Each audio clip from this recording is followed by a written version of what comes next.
今日もかっこいい。お仕事頑張ってね。いってらっしゃい。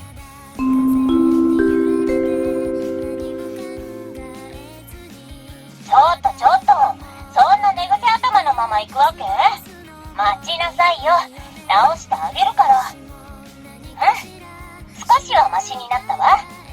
気をつけて。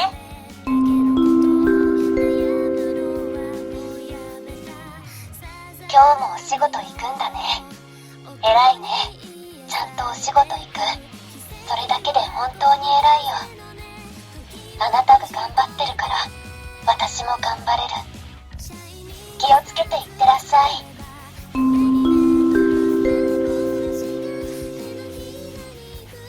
なにいいお天気なのにお仕事行くんですか？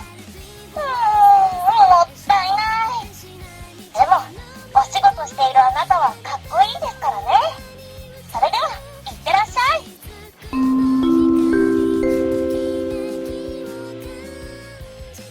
あれ？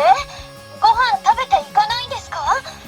朝ごはんは一日の元気の源ですよ。食べないと頭も体も機能しませんよ。